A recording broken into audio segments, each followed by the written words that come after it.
This hour of the Costa Report is brought to you by Dole Food Company, the world's leading producer and distributor of fresh fruits and vegetables.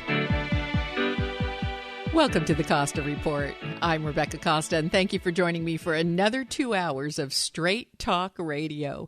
I want to welcome members of our armed forces who are joining us from remote locations around the world, and also new listeners in New Hampshire, Florida, Tennessee, Oregon, California, Georgia, and on other radio stations that are part of our growing national network. Thank you for being with us.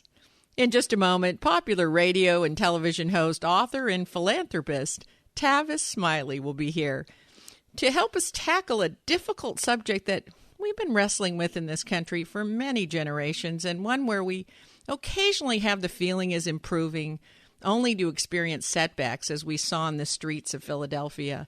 And we're going to try to get to the bottom of what continues to fuel racial bias, divisiveness, and unrest. But before Mr. Smiley joins the program, as is my custom every week, let me tell you a little about his background. Tavis Smiley was born in Gulfport, Mississippi, and grew up in Bunker Hill, Indiana. He is a graduate of Indiana University. In 1988, Smiley began working for the first African-American mayor of Los Angeles, Tom Bradley. After a brief stint as a radio commentator doing a one-minute daily segment called the Smiley Report, in 1996, Smiley joined the Tom Joyner Morning Show, which also led to a series of town meetings called the State of the Black Union, which aired on C-SPAN. Also in 1996, Smiley began hosting BET Tonight. Then came the opportunity to host the Tavis Smiley Show on National Public Radio, which in 2005 Smiley relaunched on Public Radio International to reach a more diversified audience. 4 years later, he revised the second hour of his program to include co-host Cornel West. But Smiley was just getting warmed up. He tackled television by hosting Tavis Smiley on PBS, partnered with Blog Talk Radio, moderated 2 presidential candidate forums, and even took a stab at Dancing with the Stars. And I would be remiss if I did not mention that in 1999, he formed the Tavis Smiley Foundation, which is committed to training and developing tomorrow's leaders. It's my pleasure to welcome to the Costa Report the man Time magazine named as one of the 100 most influential people in the world, Mr. Tavis Smiley. Thank you for joining us today, Mr. Smiley. Ms. Costa, I'll call you Rebecca if you call me Tavis. Okay. Fair enough. We got a deal? We've got a deal. There, all right. There you go. I'm honored to be on. Thank you for the opportunity. Well, thank you for taking time to be with us. Now, there is no question that you are one of the role models that every race holds in high esteem. You rose out of poverty on your own 2 feet. So I thought a good place to open today's program might be to ask you whether you think it would be more difficult for you to pull yourself out of poverty today. Could you do it again? I'd like to think so. I think that if my life is anything, it's the quintessential example that you can build an entire life out of hope. Hope, I still believe, springs eternal, but I'm also one who believes, Rebecca, that hope needs help. So hope is a good thing, but in these days, hope needs help, and what people are really fighting against is not just poverty, that's bad enough, and it's not even just income inequality, but it's economic immobility. Those 3 dots have to be connected: poverty, income inequality, and economic immobility. So the problem is that so many people these days have realized that there's a highway into poverty, but barely a sidewalk out. A highway in, but barely a sidewalk out. So I'd like to believe, again, because I have done this once, that you can build a whole life out of hope, that others can still do this. And as I travel the country and continue to work on this issue of poverty, there are examples every day of people who are doing this, but those examples are not as plentiful as they ought to be in the richest nation in the history of the world. Now, what's changed? I mean, let's say that when you were younger, it wasn't a sidewalk. It was a 2-lane road, but it certainly wasn't an 8-lane freeway. Right. What's caused it to become a sidewalk? That's why that third point of economic immobility is so important, because there have always been people who are poor, and sad to say there will always be some poor in our society. There will always be income inequality. I will never make the kind of money that Bill Gates makes or that Warren Buffett makes, so there will always be some level of income inequality. So those first 2, we can have a reasonable conversation about. It's this third leg that is causing such a problem, this issue of economic immobility, so that no matter how hard you work or how many hours you work or how much education you get or how dutiful you are, you still can't seem to get ahead. And that's why this conversation about how we turn a minimum wage into a living wage across this country is such a serious topic. I'm actually on a project right now that we'll be doing a primetime special for PBS. I've done these throughout my tenure as a host on PBS, these primetime specials once or twice a year where I look at a particular topic, and I love it because it gets me out of the studio talking to everyday people to try to wrestle with these questions. And the special that I'm working on now is a special called Getting Ahead. It's called Getting Ahead, and it specifically looks at this fight to raise the minimum wage to a living wage all across the country. And we're going to places like Seattle and here in Los Angeles where I live and other cities. In New York, they just raised to $15 for fast food workers. So we see this movement slowly starting to gain traction to increase this minimum wage that's been stuck for so many years. But to answer your question, though, is that no matter how hard you work or how diligent and vigilant you are, you still can't seem to get ahead because this issue of economic immobility is holding people back. Well, I'm a person who works 7 days a week. I know you work 8 days a week. I mean, everybody I know that's in radio and television and publishing books and doing public speaking and foundation work is working around the clock. But I just have this gnawing feeling that the game's rigged. Yeah, I think the game is rigged, and you and I are fortunate because the work that we do, not only I hope this is my mission, I know it's yours. I hope the work that we do is making some sort of difference. I hope the work that we do is challenging people to re-examine their assumptions, helping them to expand their inventory of ideas. I hope the work we're doing is introducing Americans to each other and challenging folks to see the world through a different sort of prism. I hope that's what we're trying to do every single day. And yet you and I, while not independently wealthy, are compensated rather well for the work that we do. But what do you say to those people who are working 8 hours a day, just like you and just like me, who still can't seem to get ahead because the system is rigged against them, because they aren't paid what they are worth? Women specifically who still earn cents on the dollar for what men make. I mean, there's so many ways, to your point, that the system is rigged, and that's essentially why I've dedicated my life to trying to do what I do. There's no doubt about this one thing, and anybody who has read my work or knows my work knows this because I say it all the time. I regard Dr. King, as in Martin Luther King Jr., as the greatest American this country has ever produced. And my life's role has been and will always be to try to do my small part, my very small part, to try to make the world safe for his legacy. Now, I believe that the future of this country is inextricably linked to how seriously we take the legacy of Martin King. What is that legacy? Justice for all, service to others, and a love that liberates people. Justice for all, service to others, and a love that liberates people. That's the legacy. But to get to that legacy, to make America a nation as good as its promise, we have to deal with these three issues that King called the triple threat facing our democracy. That triple threat: poverty, racism, and militarism. Poverty, racism, and militarism. So if we don't get serious about that triple threat, we'll never get to making this legacy a reality, and America will never become the great nation that it can be. But it starts with doing something for the least among us, because those numbers are growing every day, and these numbers, Rebecca, are just not sustainable.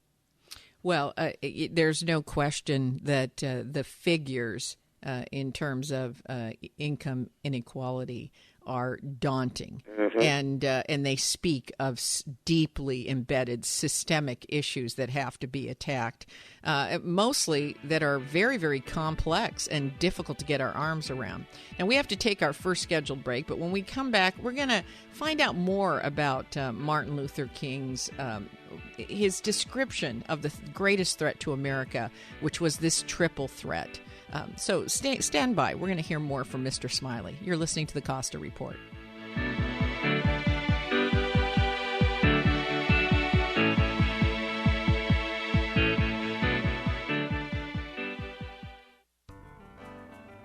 Now, if you've been listening to the Costa Report, you know that I'm on the air each and every week for one reason: It's become very difficult to separate fact from unproven beliefs, and the media, who we used to be able to rely on to tell us the difference, has become one of the worst offenders of all when it comes to making a distinction.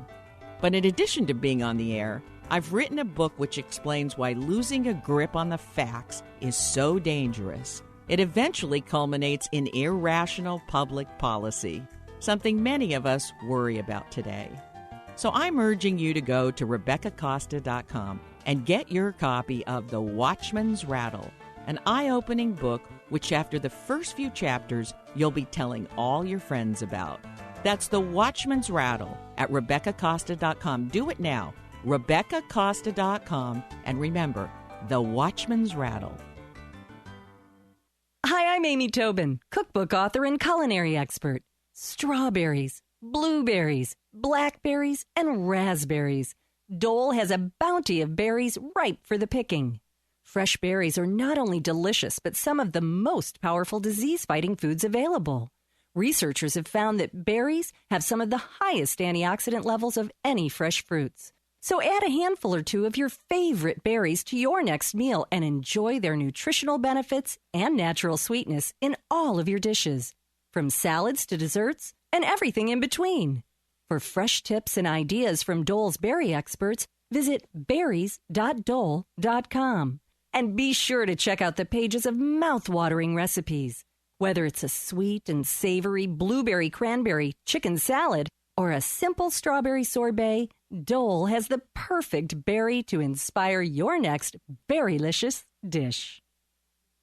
Hi, this is Debbie, wife and mother of 4. I recently had a wonderful experience with Jim Doty at Onyx Lending. I've brought Jim here today to explain why my experience with Onyx was so different than those in the past. Thanks, Debbie, for having me. Jim, why did it seem like my loan was approved so much faster than they have been in the past? Well, we're not a big, huge corporate bank. We're a family-owned lender. Your file didn't get put on a conveyor belt. It started and ended with me. As you can attest, it makes a difference in your speed and your customer experience at Onyx Lending. Jim, it was absolutely a transaction above all others. I have to say, I was really impressed that I got the rate that you quoted me. Thanks, Debbie. We pride ourselves in hard work and dedication. If one of our listeners was to call in, are they going to get the same service that I received? Of course they will. All right, well, there you have it. Give Jim a call at 844-GO-TO-ONYX. That's ONYX. Or you can click on our website, onyxlending.com. Equal Housing Lender, NMLS ID 984885.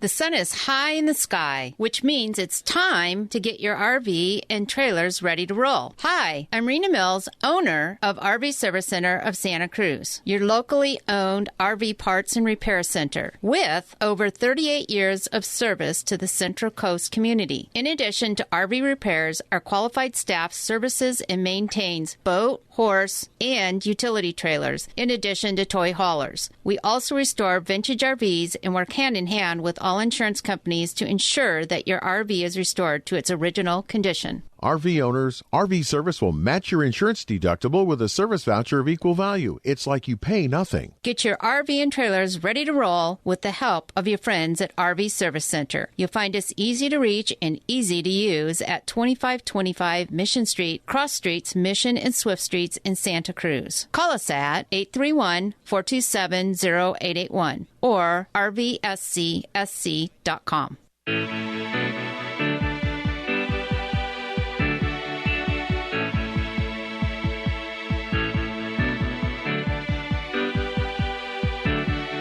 Welcome back to the Costa Report. I'm Rebecca Costa, and my guest today is popular television and radio host Tavis Smiley.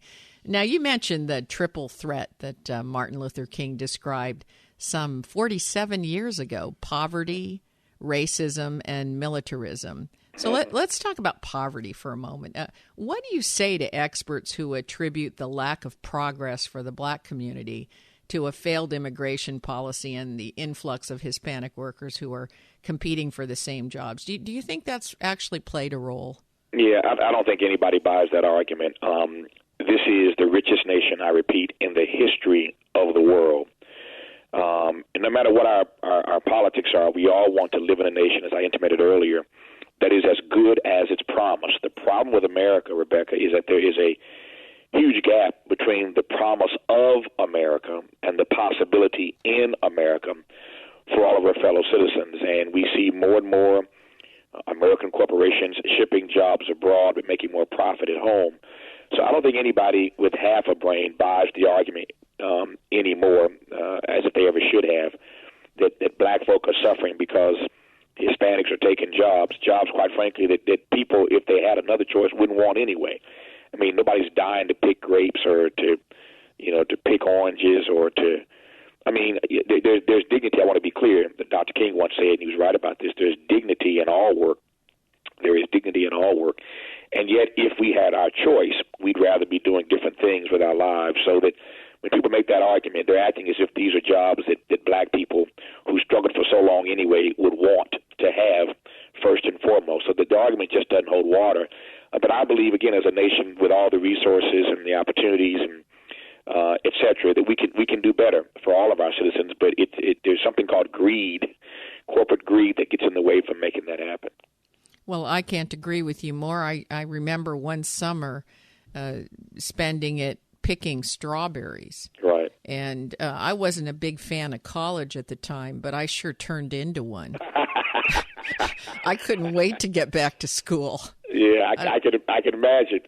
I mean, my back hurt, my hands hurt, my feet hurt, and I thought, well, if this is the alternative to college, maybe I might like to study. And it's not even just the work. It's the fact that we don't want to give these persons health care. It's that we don't want to give them access to a high quality education.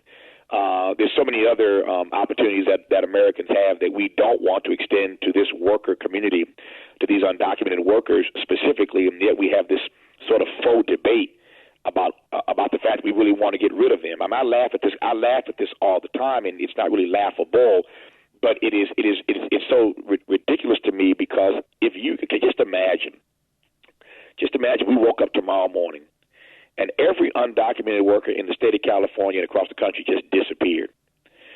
Can you imagine the complaint? I mean, it would practically shut the country down if every undocumented worker, literally in 24 hours, we woke up tomorrow morning and they were just gone. So we talk a good game about immigration, and the truth of the matter is, if this community just completely disappeared, it would shut down Hollywood. It would shut down the food industry. It would shut down the service industry. I mean, so we got to get serious about what we're really saying here, and come up with a solution. Some workable strategies around this immigration issue that we can live with. But this talk about sending everybody home is just absurd, because the impact will hit us so hard upside the head we'd rethink it immediately. But aren't we kind of trapped between a rock and a hard place here? I mean, obviously, we aren't going to deport every undocumented worker. It would shut our economy down. I think we know that. But on the other hand, you can't excuse breaking the law, right? No, and I blame us, because I'll tell you what, after the Vietnam War, we created centers to allow people for easy immigration, legal easy immigration into our country. We did this after World War II as well. Yeah. And after World War I, we did it. I mean, there's no reason we can't set up immigration centers, and with all the technology we have, streamline the process. I couldn't agree more. This is not a skill problem. It's a will problem. Do we have the will to do it, political and otherwise?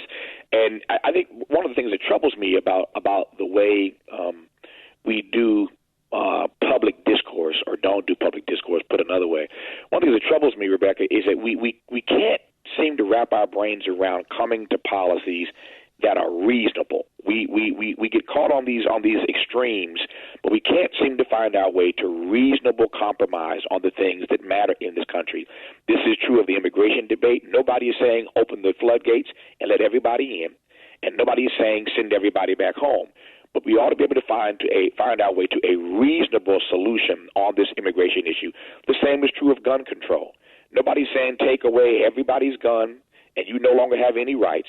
At the same time, we can't let guns continue to flood the streets of this country, and we see what the result of that is. And so we still can't find our way on gun control to reasonable public policy. And so I go back to your book, which I love, and I was so honored to have you on my TV show to talk about that book, The Watchman's Rattle, because that's precisely what's happening in our country. The media is a part of it. The body politic is a part of it. corporate America is certainly a part of it, but we can't find our way to reasonable conversations that lead to good public policy, and so the country at large suffers. Well, that's absolutely right. Our public policy is not, to me, is not in alignment with what technology and science can offer us to cure many of the problems that we have. Look, I just want to make this clear, if you take an undocumented worker who's going to risk their life trying to come across the Texas border illegally in the dead of night through a shipping container with no ventilation, and you say, would you rather do that or let me make a path of least resistance for you to apply to actually come into the United States legally? They'll take the path of least resistance. It's only when you make it impossible for them to come into the country any other way. That's precisely right. I mean, people are not stupid. Just create a process for them, and they'll use it. Well, that's what's so troubling. That we have gotten so far away from the facts that we get bogged down in these controversies and again these faux debates. I mean, my stomach has been turned by this whole Donald Trump situation. I was on Face the Nation a couple of weeks ago when he first started this rant, and the fact that the media has played this up like it's a serious story. I mean, his facts are wrong. There is no data that suggests anywhere that there's a spike in crime because of illegal immigration or undocumented workers. He took one case in San Francisco, sad though that case may have been, took one case of this woman being killed in San Francisco to demonize the entire undocumented worker community. Can you imagine what would happen if a candidate, say a black candidate for president, used the example of Dylan Roof in Charleston, South Carolina, used that one example of that one white guy to demonize every white male in this country? The media would never have run that story. They would not have taken the bait. They wouldn't have done it. You can't demonize all white men in this country with the example of one white male. But we let this one rich, elitist white guy named Donald Trump use the example of one individual in San Francisco who engaged in a heinous murder, no doubt about that, use that one example to demonize an entire undocumented worker community, and the media went for it hook, line, and sinker. And they would not have done that in another situation. So my indictment of the media on that issue and so on so many others is well, anyway, I'm rambling. I'll stop. Well, we both know that the media industry has turned into a hysteria-seeking industry. And, if they can whip up the flames of and the emotions of the public, they're all over that just to get their ratings up. And you and I have taken, I think, a much rougher course, which is the long format, and to engage in some kind of logical and reasonable dialogue in what we do in the media. So we certainly share that in common, but that's a much tougher road to go. Stay right where you are. We'll be right back with more from Tavis Smiley. Have you checked out the Costa Report blog yet? Well, what are you waiting for? There's no quicker way to find out what newsmakers are saying than the Costa Report blog at RebeccaCosta.com. It's where the former CEO of Apple and PepsiCo, John Scully, predicts where the next tech breakthroughs are going to come from. And also where Trent Lott explains why a GOP reversal of the Senate nuclear option will signal real change in our nation's capital. And the Costa Report blog is where you'll discover why Alan Dershowitz is worried that ISIS is adopting Hamas-like tactics. You'll find all this and more at the Costa Report blog. A new blog is posted every week, and they're short, pithy, and tell the unvarnished truth. Just go to RebeccaCosta.com to get the latest blog. That's RebeccaCosta.com. And while you're there, be sure to register for updates and breaking news. The Costa Report blog, bringing you the news the big networks don't and won't. Hi, registered pharmacist Ben Fuchs here. I've been studying healthy bodies for 35 years, and what I've got to tell you may shock and surprise you, but if you listen up, it may change your life. High blood pressure, or hypertension, represents the body's attempts to get us out of a jam. To the body, emergencies represent the need to get away from a situation by moving the body, i.e. running, which requires the rerouting of blood and its associated oxygen and nutrients from the extremities to the muscles by closing down the circulatory system at the extremities, creating the phenomena called hypertension. The shunting and redirecting of blood flow is a function that is energized by the sympathetic nervous system that also activates the biology that causes constipation and other digestive issues, skin and immune diseases, infertility, anxiety, insomnia, rapid pulse, and blood clotting, all associated with what has been called the fight or flight. One of the most significant body emergencies is suffocation, and nothing will activate the fight or flight response faster than oxygen deprivation. If you're one of the nearly 100 million Americans dealing with hypertension, you can flood your body with oxygen by practicing deep, slow breathing and quickly enjoy the powerful blood pressure lowering effects of respiration in just a couple of minutes. Get a blood pressure cuff and take a baseline reading.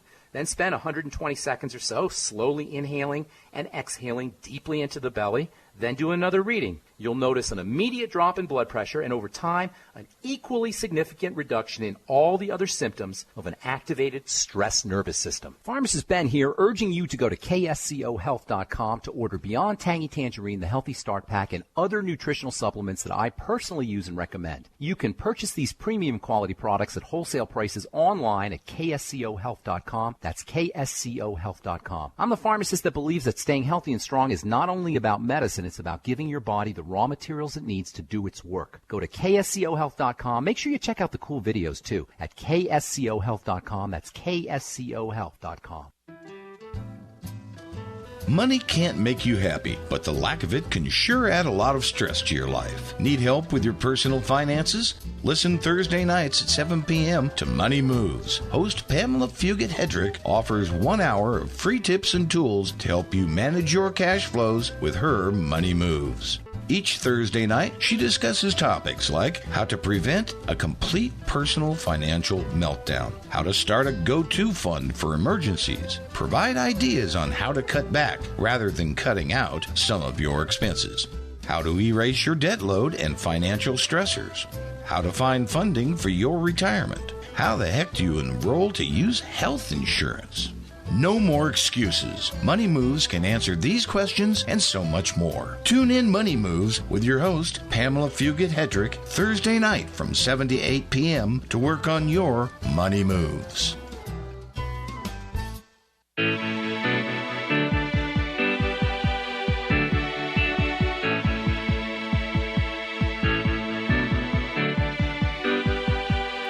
Welcome back to the Costa Report. I'm Rebecca Costa, and if you're just joining us, my guest today is Tavis Smiley. So let's switch gears for a moment, and let's talk about the upcoming election. In spite of endorsing Jesse Jackson as the Democratic presidential candidate in 1988, Bernie Sanders has come under some recent fire for not connecting with the Black and Hispanic voters. So if asked, what advice would you give the Sanders camp? I've known him for a number of years. I've had him on my program any number of times, and so certainly he's right when it comes to the issues. I think the issues that concern most Black Americans and matter to them are issues, if they do their research, that he is on the right side of their issue. But that is a different question, as you said, than connecting with them, and it starts with spending time, asking questions, hearing what their concerns are. I did a book, edited a book almost 10 years ago. As a matter of fact, we're in February of next year celebrating the 10th anniversary. I've written 17 or 18 books.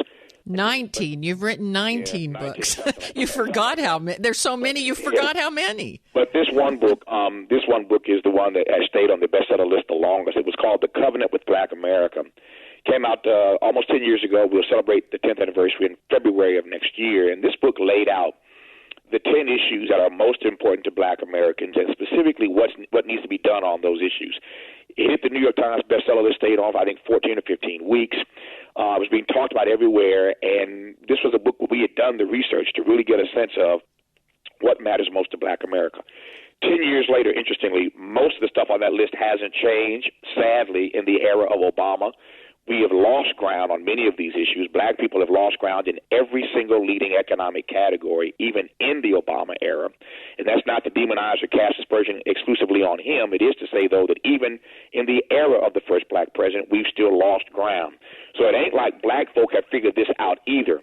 But if Senator Sanders or Secretary Clinton or anyone else really cares to know what matters to Black America, they should read that book, Covenant with Black America. We're putting out a revised edition next year to kind of lay out what hasn't happened on these issues over the last 10 years. But it means, again, spending time with people, asking the right questions, going on a listening tour, if you will.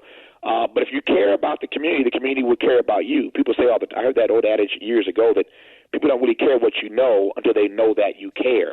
So even when Bernie Sanders is right on the issues, if you haven't outreach to that community, if you don't have staff that are helping you do the outreach to that community, and you don't feel connected to them, you're not gonna get that vote. Mm-hmm. You know, it's been a decade since you issued that book, and sadly, there hasn't been a lot of progress. In fact, it's gone a little bit backwards on virtually every metric. This is what's disturbing. Now, when President Obama was elected, I think that we all had a sense of hope that this was progress. I have a problem with the different administrations appointing black individuals into administrative positions almost to give us a sense that the racial biases and the racial problems they're getting taken care of. Look, these folks are advancing. They're into, like, Condi Rice, and I remember earlier on it was Andrew Young, and we have all these examples. But in some ways it feels to me like it's placating. It's covering up the real issue here. We're selecting a few people, advancing them, even as far as the White House, and then pretending as though that's symptomatic of progress, while the whole rest of the black community is going backwards. Yeah, I don't. It's a good question, good analysis. I don't think it's either or. Excuse me. It's more both and. That is to say that you can have individuals of African descent who are smart, who are talented, who are worthy in the office of the president, clearly, and through the cabinet and on down. So I certainly believe that there are African Americans who are talented to do these jobs, number one. Number two, I believe that symbolism does matter. I believe the substance matters more. But I believe the symbolism does matter. As an African American male, I'm delighted that Barack Obama is the first. But it's no guarantee that things will improve for the black community in the street. Absolutely, that's exactly where I was going. So symbolism matters. Number one. Number two, there are people who are qualified to do this. But number three, we can't stop there. And at the end of the day, your color matters less than your policy. So you could be black as the bottom of my shoe. But if your policies are wrong and black people are not being benefited by them, then what difference does it make? There was a huge debate inside the black community, almost 8 years ago, when Hillary and Barack were going at it for the Democratic primary. And there were people then who felt that an African-American president just could not get as much done on behalf of black people because of the constraints that he would face just because he was an African-American, so that the country wasn't really ready for an African-American president because it was a price that he was going to pay just for being black, and the ultimate price was going to be felt, the burden would be felt by the black community who didn't get much ground covered. Now, that debate is going to be raging again when Obama leaves office, and we look at this data that indicates again that black people lost ground in every economic category. And the question will be asked, as James Baldwin once said, Baldwin used a great phrase one time called the price of the ticket. And the question we've got to wrestle with, Rebecca, is whether or not the price of the ticket, did we pay too much to get into this ball? Did we pay too much to get into this dance when you look at what did not get done in black America? Now, that doesn't mean the president didn't get anything done, but there is a serious question about what is the best route for African Americans in this next election when it comes to getting our issues addressed. I agree. And since we're talking about the next election, and you happen to mention Donald Trump, how does the black community feel about someone like Donald Trump, who, if we think Bernie Sanders is disconnected? Yeah. I think to answer your question is, what does the black community think about Donald Trump? Yeah. Not much. I don't think we think about Donald Trump. I mean, the truth of the matter is, Donald Trump is not an option. He's not an option for black America. Quite frankly, he ain't an option for America, never mind the polls. He's just ultimately he's not a real option. On the African-American side, I think Senator Sanders has a message that will resonate if he gets that message out. And there are others, who have messages that need to be heard. But I think at the end of the day, clearly because of the relationship long-standing that Mrs. Clinton has had with the African-American community, one would have to think that she's the odds-on favorite to win the overwhelming majority of the African-American vote. But again, I just don't like black voters being taken for granted. I don't like seeing black people exploited or manipulated. For that matter, I don't like seeing any American exploited or manipulated, but there's something about the black community and its relationship to the Democratic Party that too often gets it exploited, manipulated, and taken advantage of. Is there something to be said, and I might be going down the wrong track here, but is there something to be said about a businessman who ignores race as an issue, who says, I'm all about a meritocracy? You know, earn your place. I don't care what color you are, how many arms or legs you have, whether you got hair or not, or moles on your nose. If you can do the job, I'm hiring you. Is there something to be said about just a clean slate like that? I just don't think his hiring record bears that out, number one. I've not done the empirical research on that, but you can rest assured that just as he did everything he could to not fight when he accused John McCain of being a coward, I think when the data is done, I don't think, having been around his operation a little bit here and there, I don't think you're going to see an overwhelming number of people of color who work for Donald Trump, certainly not those who run his company. Now, watching him hang out with black folk on a TV show called Celebrity Apprentice is a very different thing than the folks who he has hired in his career. I don't think those numbers are going to be anything worth jumping up and down about. But at the end of the day, you know, I just don't take this candidacy seriously. Donald Trump every 4 years plays this game. He's gone a little farther this year than he's done in the past in terms of, you know, getting his feet into the fire. But I just don't think this campaign has any legs, and I think Donald Trump is playing all of us like he does every year. The media's gone for it. He's a bully. He's a racial arsonist, and I'm not having any of it, quite frankly. Well, I'll tell you, every election we get a Michelle Bachmann or a Ross Perot or someone who, you know, I have to say, at least makes it entertaining. Well, I guess so. You know, I mean, it's a serious subject, and of course, we're electing the leader of the free world, and that's a serious topic. Right. But, you know, I have to say that they make it very interesting, and we now have the first GOP debate coming up, and you know, it's anybody's call whether Trump is going to go off the rails or not. It may be the end of his campaign for all we know. And we have to take our last break. We'll be right back after this short intermission. You're listening to the Costa Report.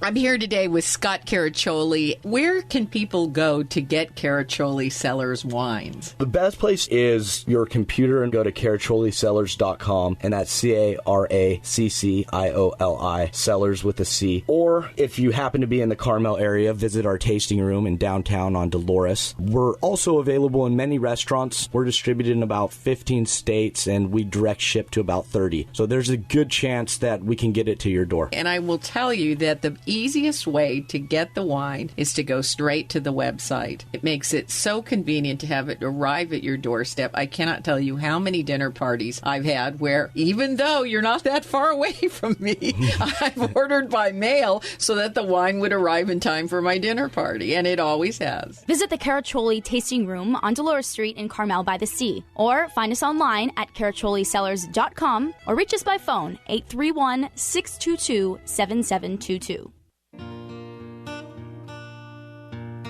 Biodiversity is the very fabric of our lives. It is everything around us, all of nature, but human impact is diminishing biodiversity at an alarming rate. And because of that, the intricate web of biodiversity is unraveling in ways we don't fully understand, and our world is becoming less resilient. That's why we are biodiversity advocates. We're the E.O. Wilson Biodiversity Foundation. Guided by the greatest living naturalist, E.O. Wilson, we champion research and education that expands our understanding of biodiversity and informs worldwide conservation efforts. The E.O. Wilson Biodiversity Foundation is building a movement of environmental stewards like you who share our sense of responsibility for the living world that is our home. Join us in our quest to protect biodiversity, the fabric of our lives. Visit eowilsonfoundation.org. Hi, I'm Kay Swirling from KSCO in Santa Cruz. I'm 94 years old, and I want to draw your attention to a very important website, criticalhealthnews.com, that I strongly urge all listeners to visit. This website contains valuable health information that the pharmaceutical industry does not want you to know. Most of the prescription drugs you hear about on TV these days have side effects that are worse than the disease or condition itself. You know, like death.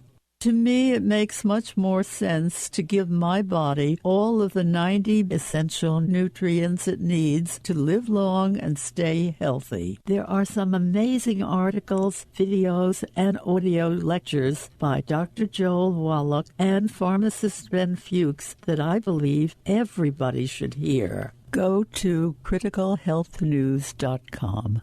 Coast Paper and Supply has been family-owned and operated since 1948. They have a wide array of products available, including brand name and eco-friendly cleaning supplies, paper goods, and compostable plates, cups, and cutlery.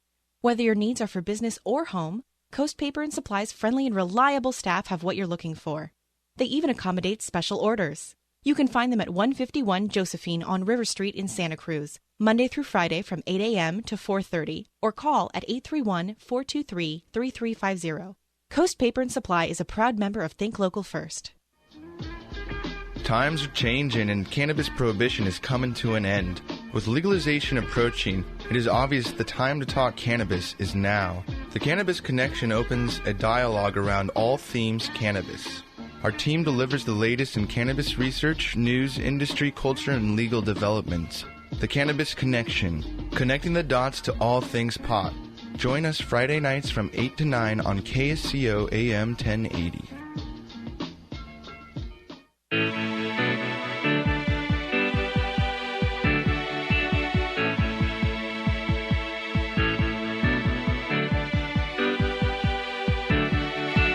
Welcome back to the Costa Report. I'm Rebecca Costa, and our guest today is acclaimed radio and television host, author, and philanthropist, Tavis Smiley. Now, Mr. Smiley, you have a lovely new book out, which I believe is your 19th book. I counted them all. Can that possibly be right? You've got to be one of the most prolific writers I know. Yeah, well, and what's funny is that writing is the thing that is most difficult for me. I mean, the radio and TV work I love and enjoy, and it comes easier to me. The writing takes some work, but I celebrate it when it's done. Well, I have to tell you, my hat's off to you. I get a book out about every 6 years, and I'm just pathetically slow. Now, this book tells about the very special relationship that you had with Maya Angelou, and some of the things that you learned about yourself and also just life in general. And one of those lessons that you talk about a great deal is pass on the love. Can you speak to that for just a moment? Well, if Maya Angelou was anything, she was love, and you have to be made of love when you are raped at the age of 7, and for 6 years you go mute. You don't say a word for 6 years. After that incident, she was raped by a man and told her brother Bailey about the guy who raped her. The man was arrested, went to jail for one night. When he got out of jail the next day, he was beaten and killed. And she thought it was her voice, her words that had killed this man, this rapist. And, of course, that is the subject of her international best-selling text, I Know Why the Caged Bird Sings. That's what the story of that book is. And for her to have gotten through that after not speaking for 6 years, to say that she found her voice is the mother of all understatements. She eventually found her voice, but went on to not be embittered, but to be made better by that situation, to have learned from it, to have grown from it, and to end up being so loving and so giving, so charitable and so kind to so many. There's a reason why the country was just in a funk when the word came that she had passed away, because so many people had been touched by Maya Angelou. I was just fortunate as a young, black kid to have been brought into her world through some friends of mine, to have traveled out of the country. On my very first trip out of the country, I went to Africa with her for 10 days. I basically carried her bags around Africa for 10 days, but I was able to listen and learn at her feet. And that trip to Africa as a young man, trying to find himself, trying to discover his own role in the world, trying to find my own voice, trying to claim my name from the lost and found, and do something with the gift and talent and skill that God had blessed me with. I didn't know what all that meant at that time. But being exposed to her as a young black man and taking this trip to Africa first, where our friendship developed, and then over the next 28 years until she died, 28 years of literally loving and learning and laughing and just joying in her presence and having dinners together, and her being on my TV and radio shows, us traveling together. Just 28 years of this mother-son coming-of-age story is what this book, My Journey with Maya, is all about, and the lessons I learned along the way. And the ultimate of all those lessons is to pass on the love. That's what we are here for. It's about loving people and serving people. And if you don't get that in your work, if you don't get that in your life, then you've missed the point of living. It is ultimately, Dr. King put it this way, life's most persistent and urgent question is, what are you doing for others? Life's most persistent and urgent question is, what are you doing for others? And so life, to me, is about loving and serving people with whatever calling, whatever our vocation is. If you ain't loving and serving people, then you've missed the point. And that's why this lesson from Maya, to pass on the love, was so vitally important for my life and for my work. And yet, today, in the world we live in, competition and pleasing ourselves seems to be such a big motivator. Yeah. And I mean, competition is the opposite of intimacy. It's the opposite of love. You can't love people you're competing against. Yeah, you couldn't agree more. And I think I've learned, and I share this lesson in one of the texts, I've learned over the years that the only person that I compete with is myself. That is to say that I want to make sure that every day I'm putting my best effort into whatever project I'm working on. Can I be a better talk show host? You bet I can. Can I write better books? You bet I can. Can I be a better employer? You bet I can. Can I be a better friend, a better son, a better uncle? All those things are things I work at every day. So that every day you wake up, you get another chance to get it right. Every day you wake up, you get another chance to improve on what you did yesterday, what you did last week. And so it's ultimately not about competing with other people. It's about competing with yourself until you become the best person you can be in all these different areas of human interaction. Right. And I think also when you compete with yourself, it gives you a sense of self-esteem and courage to do things that you might not do. Like, for example, to get the job with Mayor Bradley. I understand you wrote a letter every day. Yeah. 8 months. 8 months you wrote a letter to him. Is that story true, that you wrote a letter to him every single day for 8 months because you were going to get that job? It was either a letter or a phone call. I was in Indiana. I was at Indiana University as a student, and I wanted this internship. So for 8 months, every day, I would either call his office in Los Angeles from Indiana or send him a letter. So it was some form of communication, letter or phone call. Back then, we just had faxes. There were no email back then. So it was either letter, a fax, or a phone call every single day to his office for 8 months until I eventually got this internship that they had denied me, but I fought for it and eventually got it, and that started my relationship with Tom Bradley, and he eventually led to my coming out from Indiana to be an intern for him for a semester. Went back to Indiana to finish up my degree, moved to California to work for him, but it's that connection that got me to California back in 1985. So California's been home basically since then, but I wanted to work with him because I saw something in his leadership, something in his character that I wanted to be around. I've always wanted to be around people like Tom Bradley or Maya Angelou or others who I could learn from. And so that's what started my career, got me to California, and here I am all these years later still trying to do the best I can with what I got. Well, this is one of the wonderful things about your particular story is that in writing to Bradley every single day or calling every day, it was just a given that you were going to wear him down, and it was a foregone conclusion you would work for him. In that same way, you're happy to carry Maya Angelou's bags around Africa to learn whatever you can. And I think it's safe to say you're just a lifelong learner. You know, you pursue knowledge, you pursue education, you want an understanding of the world. And what's been lovely about sharing the platform of television and radio with you has just been to watch that process and admire it. I have to tell you, you've influenced so many radio and television hosts just through your enthusiasm. Well, you're kind to say that, but I hope I'm a lifelong learner because that's what brings me the greatest joy.